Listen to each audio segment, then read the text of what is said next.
IFM. Kung minsan talaga, kapag biglang bumagsak ka na, bigla na ring mawawala ang mga taong mahalaga sa buhay mo. Pero huwag kang mawalan ng pag-asa.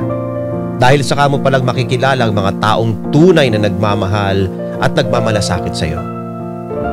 Ako nga pala si Tommy, 33 years old at isang avid listener ng Dear IFM. Magaganda kasi ang mga kwento at iba't ibang emosyon ang mararamdaman mo habang pinapakinggan ang mga ito. Magagaling kasi ang mga dramatistang gumaganap dito at talagang tumatatak ang mga linyahan nila na tagos sa puso. Kaya naman kahit medyo kinakabahan dahil hindi ako sanay na mapakinggan ang sarili kong kwento sa radyo, nagdesisyon na akong ibahagi ito sa programang ito dahil alam kong mabibigyan nila ng hustisya ang pagsasabuhay dito.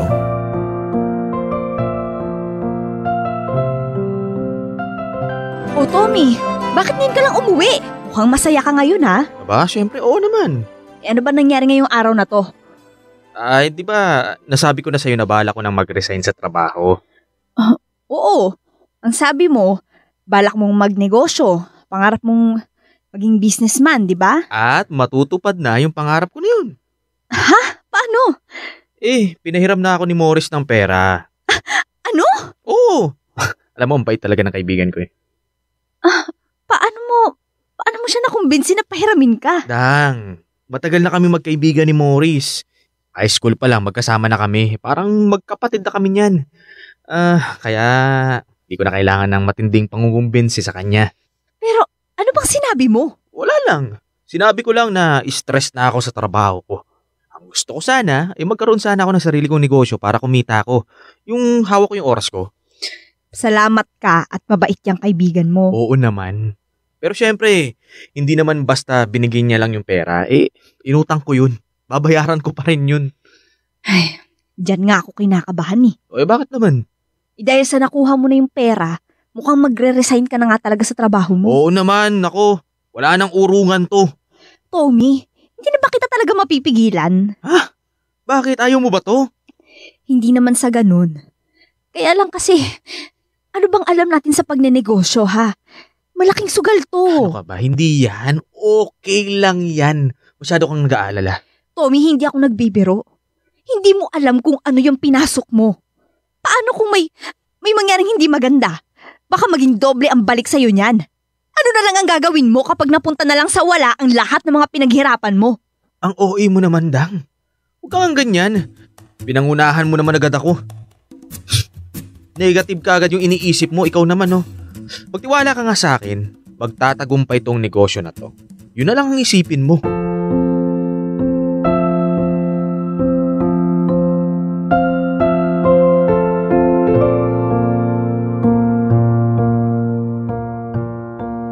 Sino ba namang tao ang hindi nangarap na magkaroon ng sariling negosyo, di ba?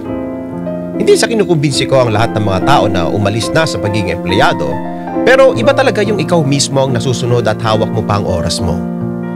Kaya wala na talagang sukuan ito. Itutuloy ko na ito. At wala namang masamang mangarap na magtatagumpay ako dito. Nagtayo ako ng isang laundry business at nung una, masayang-masaya ako dahil pinupuntahan kami ng mga tao at marami talaga ang nagpapalabas sa amin.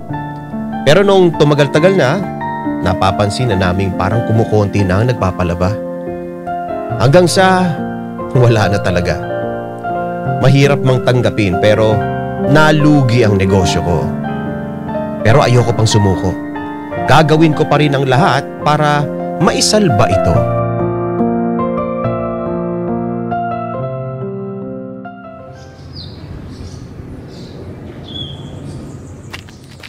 Oy, anong ginagawa mo dito, Tommy? Morris pare, wala lang, nangungumusta lang. Sigurado ka pa dyan, ha? Oo, madalaw lang. Pare naman, ang tagal na natin magkaibigan. Pati ba naman ako? Dadaanin mo sa ganyan. Ikaw talaga, kilala mo talaga ako pare. Wala ka na may tatago sa akin. Kilos mo pa lang, pananalita mo pa lang, basang-basa ko na. Pasensya ka na pare. Ayoko lang sanang biglain ka. Alam mo, mas maganda na yung hindi ka paligoy-ligoy. Ano ba talaga yung dahilan kung bakit mo ako pinuntahan dito? Medyo may problema lang eh. Sinasabi ko na nga ba eh. Nararamdaman ko na eh. Di alam mo na, hihingi sana ako ng tulong sa'yo. Ay, bago yan, sabihin mo muna sa akin kung anong problema. Nahiya ako pare. Lakasan mo na lang yung loob mo. Nandito ka na eh. Tungkol sa pera. Nako! Problema nga yan. Oo. Nalugi yung laundry business ko pare. Teka nga. Bakit ba nalugi? Anong nangyari? Ewan ko lang. Mukhang siguro minalas kami sa pwesto. Nako.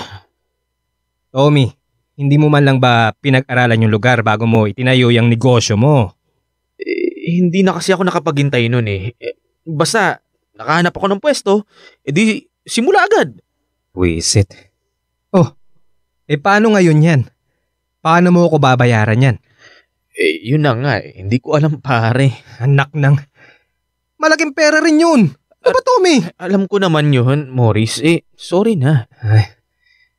Ano ngayon ang kailangan mo sa akin, ha? Pare, mangungutang sana ulit ako eh. Ano? Mangungutang ka na naman?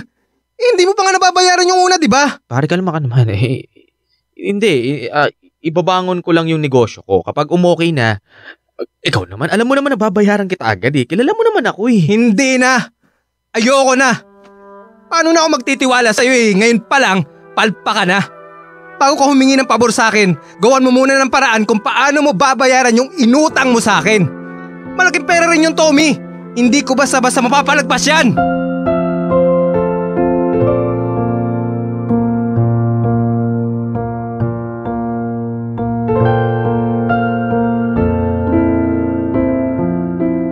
Kapag pera na talagang pinag-usapan, talo-talo na.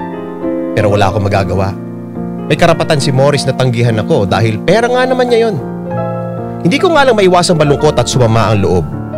Umasa lang talaga ako na tutulungan niya ako dahil kaibigan niya ako, pero hindi pa pala sapat ang pagiging magkaibigan namin para mapagbigyan niya ako. Hanggang sa wala na talaga akong nagawa. Tuluyan ang bumagsak ang negosyo ko. Hindi ko nga malaman kung ano na ang gagawin ko para lang mabayaran ko yung utang ko kay Morris. At kung paano ko bubuhayin ang pamilya ko. Nagalit sa akin ang asawa ko dahil kahit naman noon pa, hindi talaga siya pumapayag na magnegosyo ako. Hindi ko rin naman siya masisisi dahil ako naman talagang may kasalanan kung bakit napunta kami sa ganitong sitwasyon. Umasa pa rin akong iniintindihin at tutulungan niya akong harapin ang mga ito, pero hindi yon nangyari.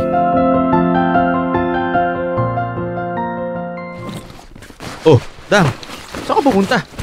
Bakit inaayos mo yung mga gamit natin? Anong gamit natin? Ha? Hindi pa kasama yung gamit ko dyan? Hindi! Sandali, naguguluhan ako. Ano bang nangyayari? Hindi mo ba nakikita? Inaayos ko na yung mga gamit ng anak mo. Oo nga, bakit mo naman inaayos? Aalis na kami dito. Sandali, hanggang kailan ba kayo mawawala? Ano ba namang klaseng tanong yan? Tommy, tanga ka ba? Dang! Pwede bang kausapin mo naman ako na maayos? Ikaw kasi eh! Nakikita mo na nga lalayasan ka na namin. Nagpapanggap ka pang parang magbabakasyon lang kami. Ano? Anak, lalayasan niyo ako? Tommy, narinig mo ako? Malinaw yung sinabi ko. Aalis na kami dito ng anak mo. Sandali.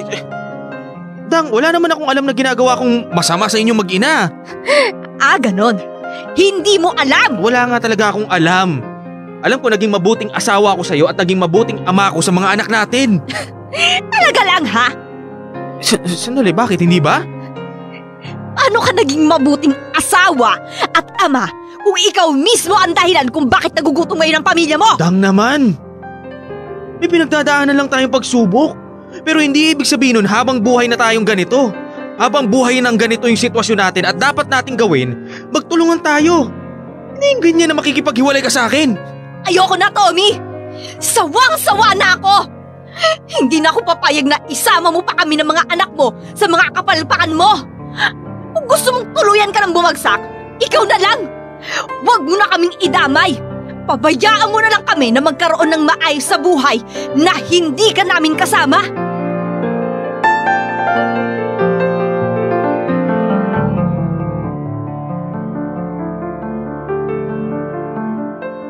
Hindi ba dapat kahit na anong mangyari, magkatuwang kami mag-asawa sa hirap at ginhawa?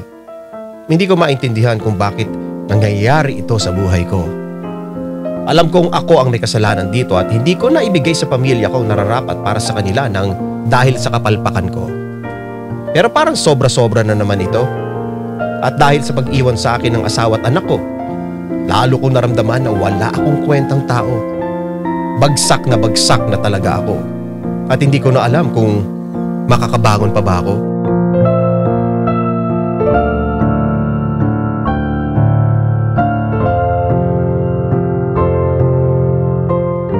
Sa panahong nasa iyo ang lahat ng tagumpay, nandiyan ang pamilya, kamag-anak at mga kaibigan para samahan ka.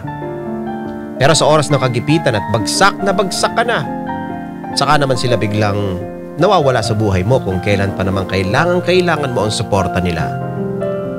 Ganyan ang nangyari sa akin magmula nang bumagsak ang negosyo ko. Para bang hindi na ako kilala ng mga taong itinuring ko na mga kaibigan ko. Talagang naramdaman kong nag-iisa na lang ako. Pero wala akong magagawa. Kailangan ko pa rin mabuhay kahit ganito na ang sitwasyon ko. Bumalik ulit ako sa pagiging empleyado at nangungupahan na lang ako dahil walang-wala talaga ako. Napupunta lang ang pera ko sa pagbabayad ng mga utang ko. At may mga oras na hindi pa ako makapagbigay ng sustento para sa anak ko.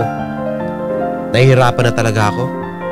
At sa ganitong sitwasyon ko, hindi ko na inaasahang may darating pang tao na dadamayan ako.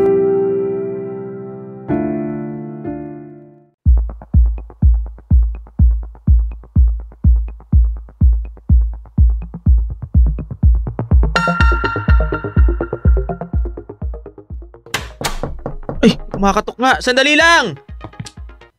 Storby, natulog yung tao. Kuya! Bakit ba ang lakas-lakas ng tugtog mo, ha? Yun ba? Sorry. Yan kasi yung pampatulog ko eh. Pampatulog mo yon ang lakas-lakas? Oo, may problema ba? Wow! Nagtanong pa siya kung may problema raw ba. Malamang, ang ingay-ingay mo nakaka-istorbo ka ng ibang tao. Sorry, miss ha. Pasensya pero kanya-kanyang trip lang yan. Pues, hindi ko trip yung tugtog mo. At siguradong hindi rin trip yan ng ibang mga taong nangungupahan din dito. Bakit pati yung ibang tao dinadamay mo? Talaga tong si Miss Beautiful oh. Pwede ba? Wala akong panahong makipagbiroan sa'yo, kuya. Istorbo mo yung tulog ko eh. Ha? Natutulog ka sa ganitong oras? Aba bakit? Ikaw rin naman ah. Oo nga. Tignan mo nga halatang halata sa mata mo. Nakainom kasi ako. Kuya, sa call center ako nagtatrabaho. Graveyard shift ako. Kaya pwede ba? Utang na loob. Mahalaga sa akin yung pagtulog ko at may pasok pa ako mamaya. Sabado ngayon ah.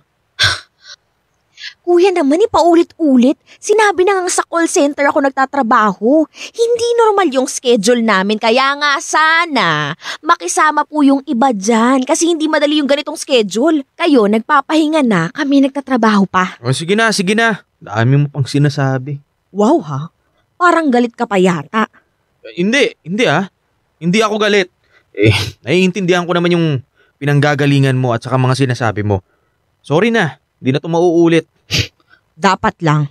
Pero, sorry rin kung masungit ako. Okay lang yun. Nga pala, ano bang pangalan mo? Jana yung tawag mo sa akin. Okay. Jana. Tommy nga pala. Jana, mamaya kapag papasok ka sa trabaho, kung gusto mo, sabihan mo lang ako. Ihahatid kita.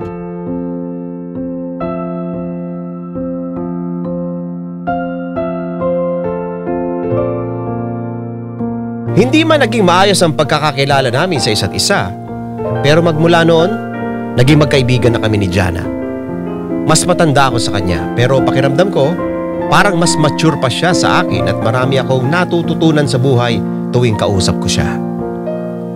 Marami na rin siyang mga hinarap na pagsubok pero nanatili pa rin siyang positibo kaya hinahangaan ko talaga siya. At habang tumatagal, hindi ko maitatangging nahuhulog na rin ang loob ko sa kanya. Pero hindi ko ipinasok sa isip ko na ligawan ko siya. Marami pa ako mga problema na dapat kong ayusin at ayoko madamay ko pa siya. Kailangan ko lang ng isang kaibigan na handang makinig at sumuporta sa akin.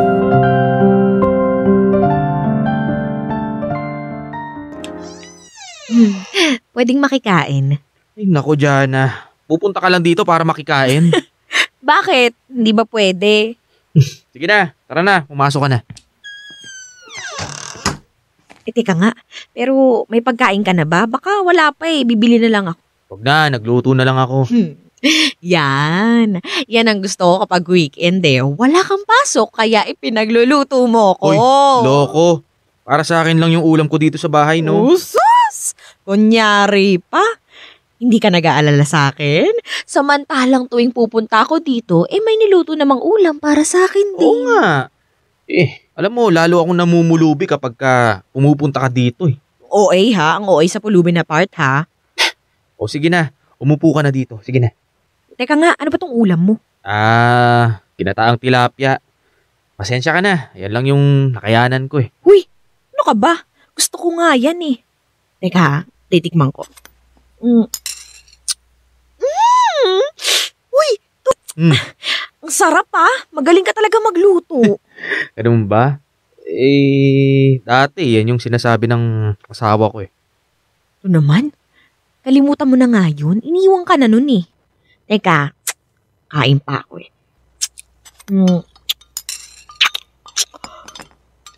Wait lang Huwag na nga muna natin siyang pag-usapan. Ang pag-usapan natin, yung itatayo mong negosyo. Ha? Negosyo? Anong pinasasabi mo dyan? Negosyo! Business! Magtayo ka kaya ng kainan, no? Ang sarap-sarap mong magluto Lahat ng natikmang ko niluto mo, panalo. Seryoso ka ba dyan? Oo nga. Maubos ko ba to kung hindi? Ito naman, ayaw mong maniwala sa akin Hindi naman sa ganon. Kaya lang, alam mo namang napigo na ako sa ganyan So, anong sinasabi mo ngayon? Susuko ka na lang, ganon. Tommy naman, huwag kang ganyan. Okay lang yung magpahinga ka muna pagkatapos mong bumagsak, pero huwag kang mawawala ng pag-asa. Parang sa mga pelikula lang yan Natatalo muna ang bida pero bumabangon at lumalaban. Hindi habang buhay, lagi kang talunan.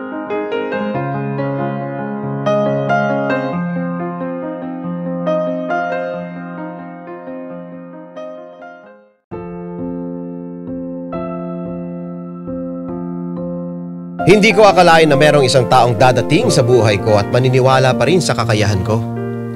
Sa totoo lang, ayoko na talagang subukan pa ulit ang pagnenegosyo. Pero pinalakas ni Jana ang loob ko. Nagsimula akong magtinda ng ulam at may napakiusapan naman akong pagtayuan ng pwesto ko. Hindi ko na inisip muna kung magiging matagumpay ba to. Ang inisip ko lang ay lalo pang sarapan ng mga ulam na niluluto ko. Hanggang sa paunti-unti ay dumadami na ang bumibili sa akin at hindi ko na namamalaya na may kumikitang karinderya na pala ako. Nandyan pa rin yung may mga oras na hindi malakas ang kita pero masasabi kong mas maganda ang katayuan ng buhay ko kumpara sa dati na walang-wala talaga ako. Ang swerte ko talaga kay Jana. Hindi lang dahil sa siya ang dahilan kung bakit naitayo ko ang karinderya ko. Naging girlfriend ko na rin siya. Kaya lalo pa ako naging inspired sa buhay ko. Napakasaya ko na siya ang kasama ko sa lahat ng ito.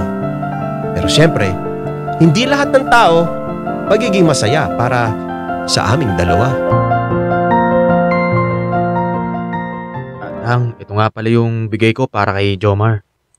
Salamat. Nasaan nga pala yung anak natin? Ayun, ipinasyal lang ng lolo niya. Mabuti naman. Dapat nga, yung tatay niya ang gumagawa niyan para sa kanya. Alam ko naman yun, Dang. Tommy, hindi natatapos ang pagiging ama mo kay Jomar sa pagbibigay lang ng sustento. Dapat lagi kang nandyan para sa kanya. Oo, hindi mo na kailangang sabihin sa akin yan. Talaga ba? Bakit hindi mo magampanan ng mabuti yung pagiging tatay mo? Ginagawa ko naman lahat ng makakaya ko Pwes, hindi pa sapat yon. Dang, baka nakakalimutan mo. Inilayo mo sa akin yung mga anak ko. Paano ko magagampanan yung tungkulin ko bilang ama niya kung malayo naman siya sa akin? Puro ka nalang palusot? Ay. Puro pagdadahilan. Kaya nagkakandaleche-leche ang buhay mo Bahala ka. Pero wag na wag mong kukwestiyonin ang pagiging tatay ko. Dahil ginagawa ko ang lahat para sa anak ko. Ganun ba? Kasama ba doon yung pakikipaglandian mo? Ano?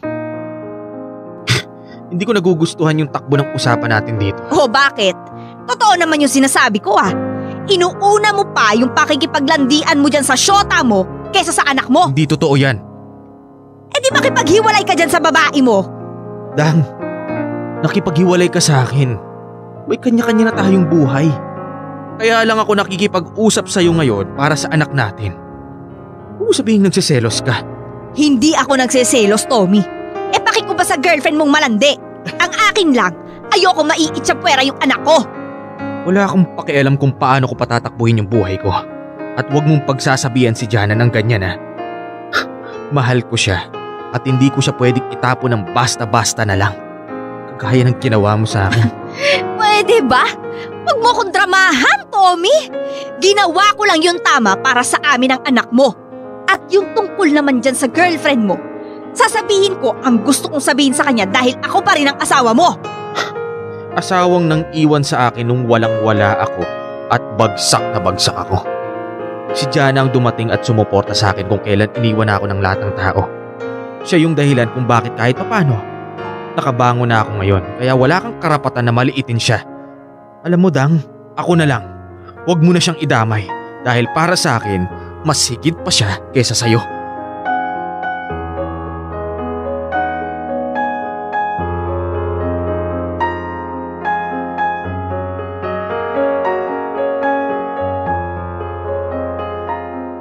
Hindi ako papayag na basta na lang insultuhin ng kung sino mang tao ang girlfriend ko. Lalo na ng taong nang iwan sa akin sa oras ng paghihirap ko. Wala na lang ding nasabi si Dang pagkatapos nun. Naramdaman niya siguro makikipagpatayan talaga ako para kay Jana. Sa ngayon, nabayaran ko na rin ang mga utang ko kay Morris. At kahit papaano ay nakaluwag-luwag at nabawasan na rin ang mga iniisip ko. Hindi lang talaga maiwasang may mga hinaharap pa rin pagsubok sa pagninegosyo pero normal lang yan. Ang importante, nagawa ko pa rin bumangon mula sa pagkakabagsak ko at nakilala ko na rin ang mga taong totoong sumusuporta at nagmamahal sa akin gaya ng girlfriend ko. Maraming salamat Dear IFM sa pagkakataong ibinigay niyo sa akin para maibahagi ko sa inyo ang kwento ko. Hanggang dito na lang muna. Nagpapasalamat, Tommy.